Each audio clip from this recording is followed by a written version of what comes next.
Dan setiap ajaran Islam itu tidak mesti mengumpul di negeri Islam, Pak. Sebagian mungkin ya, sebagian yang lain itu terserak di mana-mana. Saya baru dari Taiwan. Di sana itu negaranya ateis, tetapi sangat menjunjung kejujuran. Rombongan saya ketinggalan kopernya di stasiun, diantar buka hotel. Ada teman saya juga yang HP-nya ketinggalan, di taksi kembali, Pak. Ini negara ateis. Jadi barang hilang itu kembali. Nah di Indonesia barang ada hilang. Padahal semuanya bilang la ilaha illallah. Jadi nanti rapot kita itu seperti rapot di universitas begitu, Pak. La ilaha illallah dapat 9, sholat dapat 6, mungkin puasa dapat 3, kejujuran ndok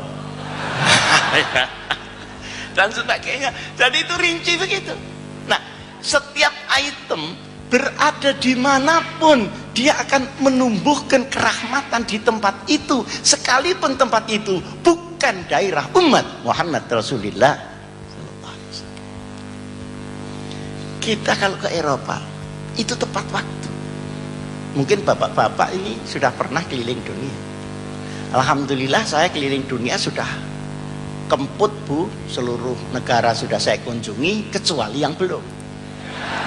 Kecuali kan boleh bilang begitu. Kalau di Eropa ketemu nanti di kantor jam 7. Jam 7 kurang 5 menit pintu belum terbuka. Jam 7 pagi pas baru dibuka. Tepat waktu itu kan Islam. Berada di negeri yang tidak Islam. Nah kita tepat waktu itu hanya satu, berbuka puasa. Kalau ini lihat ketawanya seperti pengalaman ini. Kok bisa kalau rapat tidak tepat? Malah kalau janji kepada orang daerah sebelah Afrika sana ruwet tuh. Kalau sudah dia bilang insya Allah itu banyak tidaknya. Kalau bilang bukro besok itu berarti tidak. Tuh kok bisa begitu? Maka al-hikmatu dhalatul mu'min iltaqataha ayyama wajada. Jadi nilai Islam per item itu kadang penuh ada di negeri Islam, kadang di sini cuma separuh, yang sana kececer-kececer. Mungkin di sana kejujuran ada, la ilaha illallah tidak ada. Di sana kejujuran ada, orang semua makan babi. Tapi pada titik kejujuran akan mendapatkan rahmat, pada titik maksiat dia akan mendapatkan kerusakan di dalam umat itu. Di sini letak keadilan Allah. Nah ini Pak, yang paling sulit di antara umat Islam adalah menfaktakan ajaran yang dia dengar sendiri dan dia fahami sendiri. Di Pakistan itu ada satu tempat dipakai bergantian antara Syiah dan Sunni untuk khol. Setiap Sunni di situ dibom oleh yang Syiah, Syiah di situ dibom oleh orang Sunni. Terus bom ini ajaran siapa? Nah, kadang-kadang kita salah paham. Yang dimaksud udkhulu fis-silmi kafah ini banyak disederhanakan. Seakan-akan yang namanya kafah itu kalau negerinya disestempel Islam. Enggak.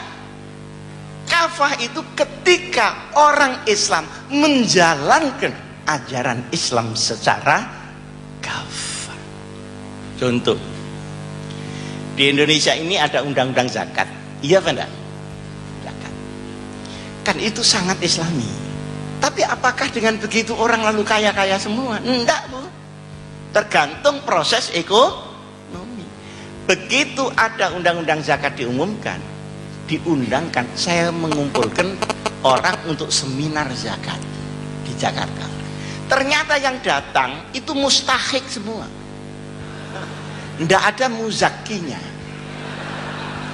Jadi yang datang itu semua penerima zakat, tidak ada pemberi zakat. Akhirnya tukar menukar proposal sama melaratnya. Saya bercanda ini untuk apa? Untuk supaya kita bisa jelas melihatnya betapa Islam itu rahmatan lil alamin, dan betapa Islam akan menjadi ummah yang paling unggul ketika dia dilakukan, bukan dislogankan. Sehingga sekarang kita pergi ke Korea, diantar oleh pejabat, staf-staf Deplu ke sana kemari, itu dikasih tip, itu enggak mau betul. Jangan Pak, saya sudah digaji oleh negara.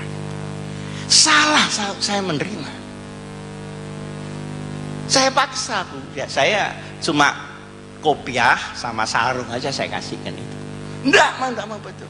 Kalau Bapak memaksa saya, berarti Bapak mencelakakan saya sampai saya malu Pak.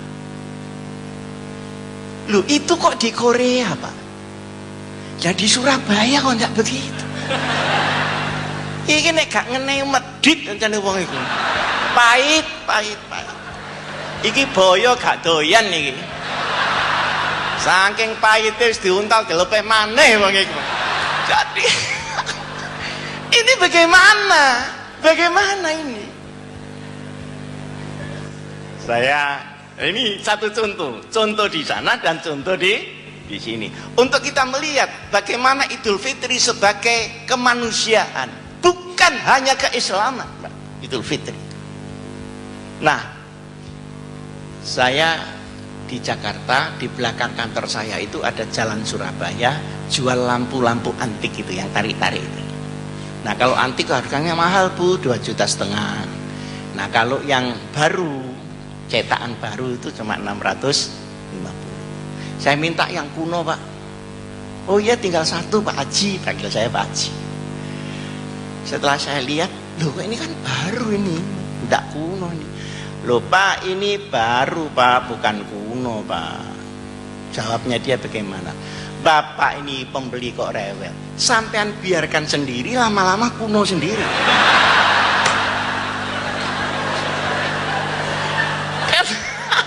Ini bagaimana negeri kita ini bagaimana dengan ajaran yang selalu digembar-gemborkan itu bagaimana? Saya akan mangkel Pak ya. Setelah mangkel saya bayar 650. Loh kurang Pak Haji. Loh ya kurangnya nanti kalau sudah kuno.